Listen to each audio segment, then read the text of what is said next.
Hello guys, good morning. അപ്പോൾ ഞാനിതാ വീണ്ടും അടുക്കളയിലെത്തിയിരിക്കുകയാണ്. ഇന്ന് എൻ്റേതാണ് കിച്ചൺ ഡ്യൂട്ടി. അപ്പോൾ ഇന്ന് എന്താണ് ബ്രേക്ക്ഫാസ്റ്റ് ഉണ്ടാക്കേണ്ടതെന്നൊരു പ്ലാനിങ്ങും കാര്യമൊന്നും ഇല്ലാണ്ട് ആണ് ഞാൻ എണീറ്റ് വന്നത്.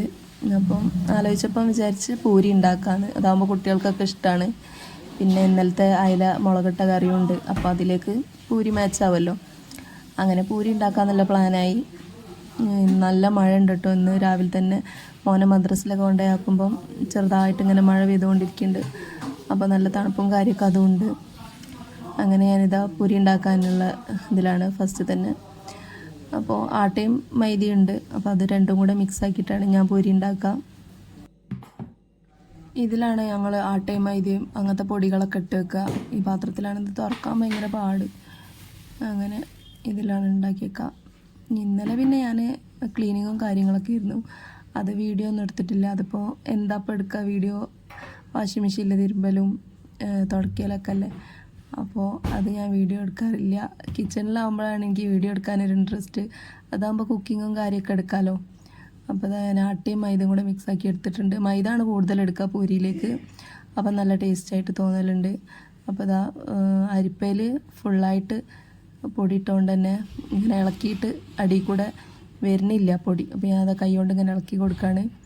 ഞാൻ ചെറിയൊരു പാട്ടയിൽ ഒരു 10 പാട്ട പൊടി എടുക്കും, കാരണം ഇവിടെ ഞങ്ങളിപ്പോൾ ജോയിൻറ്റ് ഫാമിലി ആണല്ലോ, ചെറുതായിട്ട് ഒരു ജോയിൻറ്റ് ഫാമിലിയാണ് ഞങ്ങൾ.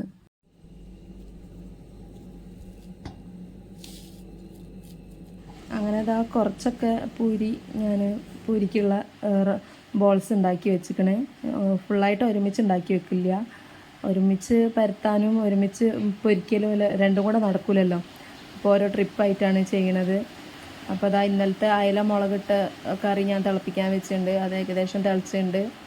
പിന്നെ വെള്ളം തിളപ്പിക്കാൻ, ചൂടുവെള്ളം ഉണ്ടാക്കാൻ ജീരകം ഇട്ടിട്ട് ചൂടുവെള്ളം തിളപ്പിക്കാൻ വെച്ചിട്ടുണ്ട്, കുട്ടിക്ക് സ്കൂളിലൊക്കെ കൊണ്ടുപോകാനും നമുക്ക് ഇവിടുന്ന് കുടിക്കാനും അങ്ങനെയൊക്കെ. അങ്ങനെ ഫസ്റ്റത്തെ ട്രിപ്പ് പൂരി പരത്തി ചുടലാണ്. ഇനി ഇത് കഴിഞ്ഞിട്ട് അടുത്തത് ഞാൻ പരത്തി ചൂടും. അങ്ങനെയാണ്.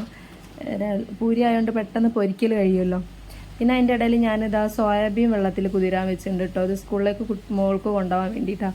മോൾ കറിയൊന്നും കൊണ്ടുപോകില്ല, മീൻ കറിയൊക്കെ ആകുമ്പോൾ മണക്കും, ഫ്രണ്ട്സിനൊന്നും ഷെയർ ചെയ്യാൻ കഴിയില്ല എന്നൊക്കെ പറഞ്ഞിട്ട് അങ്ങനെ പൂരി ഇതാ ഫസ്റ്റ് പൊരിച്ചത്, ഒരു ട്രിപ്പ് പൊരിച്ചത് കഴിഞ്ഞ് ഏകദേശം ഇതാ സ്കൂളിലേക്ക് കൊണ്ടുപോകാൻ വേണ്ടിയിട്ട് കുട്ടിക്ക് 2 കൊടുത്ത് വെച്ചിട്ടുണ്ട്. പിന്നെ ബാക്കിയുള്ളത് ഇതാ പരത്തി കൊണ്ടിരിക്കുകയാണ്. പിന്നെ അതിൻ്റെ ഇടയിൽ ഞാൻ ഒരു പൂരി വെറുതെ കടിച്ച് തിന്നാണ് കേട്ടോ, കാലി ഇടിച്ചിട്ടില്ല. അപ്പോൾ അങ്ങനെ അത് തിന്നലാണ്.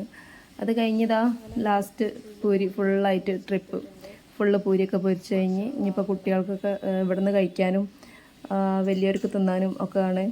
ഈ സാധനം നിറച്ചുള്ളത് നോക്കണ്ട, അതിപ്പോൾ കാലിയാവും.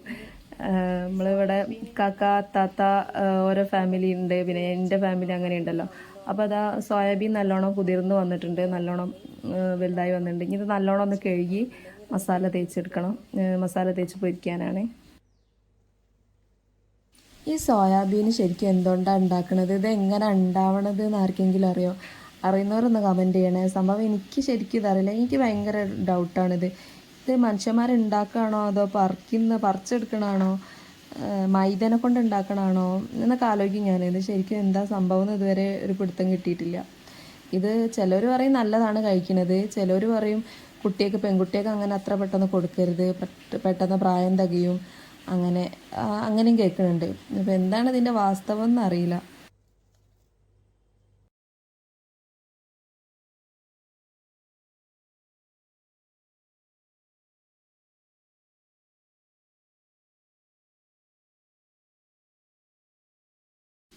അങ്ങനെ സോയാബീനിലേക്ക് ഞാൻ മസാലപ്പൊടികളെല്ലാം ഇട്ട് നന്നായിട്ട് മസാല പുരട്ടി അത് പൊരിക്കാനിട്ടിട്ടുണ്ട്.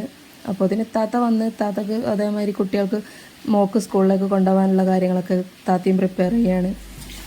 അപ്പോൾ ഞാൻ ഇത് പൊരിക്കലൊക്കെ കഴിഞ്ഞ് അപ്പോൾ ഇന്ന് ഉച്ചക്കത്തേക്ക് ഇറച്ചി കിട്ടിയിട്ടുണ്ട്. പിന്നെ ഞാൻ അതിൻ്റെ ഇടയിലൊന്ന് റൂമിലേക്കൊന്ന് പോയി, റൂം ആകെ അലങ്കോലമായി കിടക്കുകയാണ്.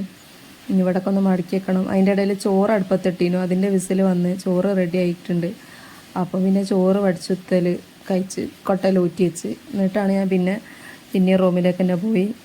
റൂമിൽ കുട്ടികളും ഞാനും ഇക്കയൊക്കെ എല്ലാവരും പുതച്ചതും ഇതാക്കിയൊക്കെ പുതപ്പും കാര്യമൊക്കെ ഉണ്ടല്ലോ, അതൊക്കെ വിരിച്ച് മടക്കി വെച്ച് തൽക്കാലം.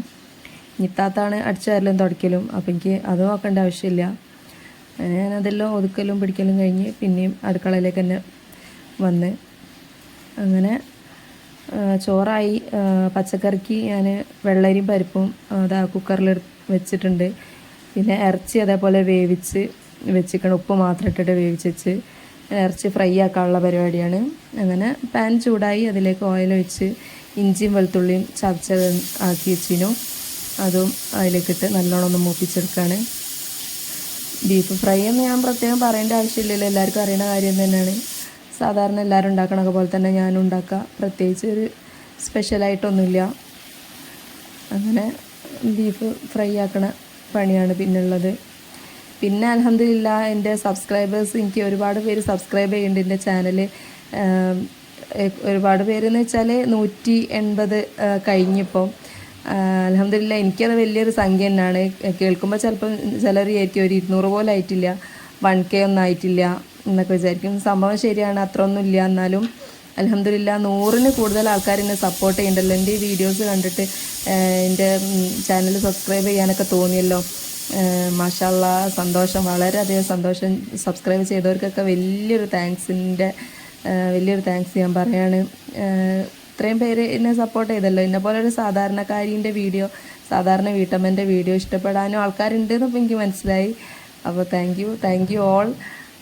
അപ്പം അത്രക്കാണ് പറയാനുള്ളത്. ഇനിയും എല്ലാവരും സബ്സ്ക്രൈബ് ചെയ്യുക, ഷെയർ ചെയ്യുക, ലൈക്ക് ചെയ്യുക. ആരും ലൈക്ക് കുറവാണ് എൻ്റെ വീഡിയോസിന്, കമൻറ്റും കുറവാണ്.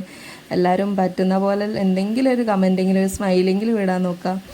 ഇഷ്ടപ്പെട്ടിട്ടില്ലെങ്കിലും ഇഷ്ടപ്പെട്ടാൽ കമൻറ്റ് ചെയ്യുക, ലൈക്ക് ചെയ്യുക. അപ്പോൾ നിങ്ങൾക്ക് അറിയുന്നവർക്കൊക്കെ എൻ്റെ ചാനലൊന്ന് ഷെയർ ചെയ്ത് കൊടുക്കുക. അങ്ങനെ ഞാൻ ഫ്രൈയിലേക്ക് ഉള്ളിയും പച്ചമുളകും ഇട്ട് വഴറ്റിയിട്ടുണ്ട്. വഴണ്ട് കിട്ടാൻ വേണ്ടിയിട്ട് ഞാൻ ലോ ഫ്ലെയിമിലാക്കിയിട്ട് മൂടി വെച്ചിട്ട് തക്കാളി അരിയാൻ നിൽക്കുകയാണ്.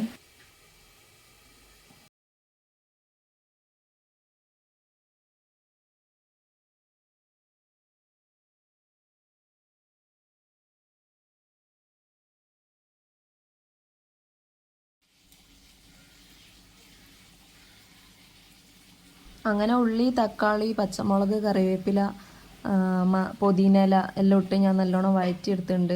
വഴറ്റി കിട്ടി. ഇനി ഇതിലേക്കുള്ള മസാലപ്പൊടികളെല്ലാം ചേർക്കുകയാണ്.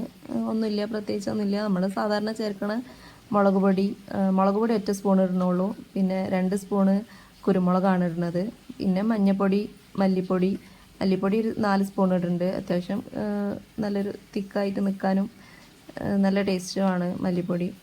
പിന്നെ ഇറച്ചി മസാല, ഗരം മസാല, പിന്നെ ആവശ്യത്തിന് ഉപ്പ് ഇട്ടിട്ട് നല്ലോണം ഒന്ന് വഴറ്റിയെടുക്കുകയാണ്.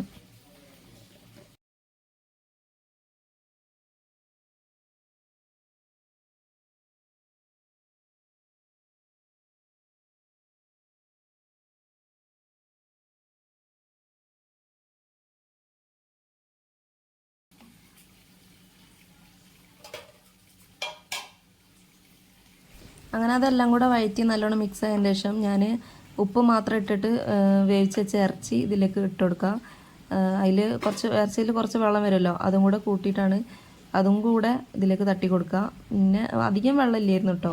നല്ലോണം മിക്സ് ചെയ്ത് നോക്കിയപ്പോൾ വെള്ളം ഇല്ലാതെ നല്ലോണം നല്ല വരട്ടിയ പോലെ കിട്ടിയിട്ടുണ്ടായിരുന്നു. അങ്ങനെ നന്നായിട്ടൊന്ന് മിക്സ് ചെയ്ത് കൊടുക്കുക.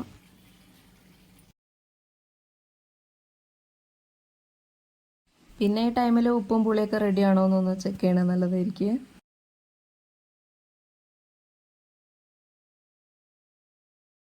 എന്നിട്ട് കുറച്ച് നേരം ലോ ഫ്ലെയിമിൽ ഒന്ന് മൂടി വെച്ചിട്ട് നല്ലോണം ഒന്ന് തിളപ്പിച്ചെടുക്കാം.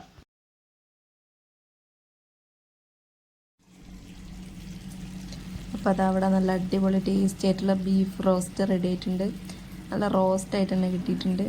നല്ല ടേസ്റ്റാണ്. ഇത് പത്തിരിയിലേക്ക്, ചോറിലേക്കൊക്കെ ഒരേപോലെ അടിപൊളി ടേസ്റ്റാണ്. പിന്നെ ലാസ്റ്റ് ഞാൻ കുറച്ച് മല്ലിയിലയും കൂടെ ഇട്ടിട്ട് നല്ലോണം ഒന്ന് മിക്സ് ചെയ്ത് അവിടെ മൂടി വെച്ചിട്ടുണ്ട്. പിന്നെ അതാ പച്ചക്കറി അതിൻ്റെ പച്ചക്കറിയിലേക്ക് ഞാൻ കടുക് പൊട്ടിച്ചിട്ട് അതും കൂടെ ചേർക്കുകയാണ്.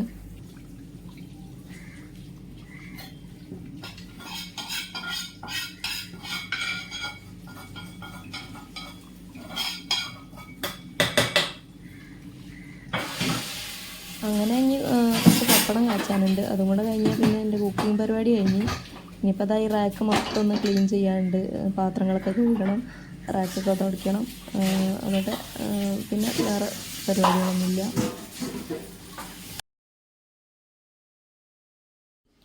അങ്ങനെ അതാ ക്ലീനിങ് പരിപാടിയൊക്കെ കഴിഞ്ഞ് പപ്പടമൊക്കെ വച്ചിച്ച് ഫുഡിൻ്റെ പരിപാടി ഇന്നത്തെ കഴിഞ്ഞ് ചോറായി. പിന്നെ അതാ നമ്മളെ പച്ചക്കറി റെഡിയാണ്. പിന്നെ നമ്മുടെ ബീഫ് ഫ്രൈയും അത് റെഡി ആയിട്ടുണ്ട്. അപ്പോൾ ഇന്നത്തെ ലഞ്ചിന് ഏകദേശം എല്ലാം റെഡിയാണ്. പപ്പടം കാച്ചി ഞാൻ ടേബിൾമ കൊണ്ടുപോയി വെച്ചിട്ടുണ്ട്, അല്ലെങ്കിൽ മറന്നു പോകും. പിന്നെ ഇത് ഇറച്ചി കഴുകിയ വെള്ളവും വേസ്റ്റും ഞാൻ എടുത്ത് വെച്ചാണ്. ഇതിന് മുകളിൽ എൻ്റെ ചെടിക്ക് കൊണ്ടുപോയിട്ട് കൊടുക്കാനുള്ളതാണ്. പിന്നെ കഥ ഷർട്ട് ഇസ്തിരി ഇടാൻ തന്നിട്ടുണ്ട്. ഇനി ഷർട്ടൊന്ന് ഇസ്തിരി ഇടുന്ന പരിപാടിയുണ്ട്.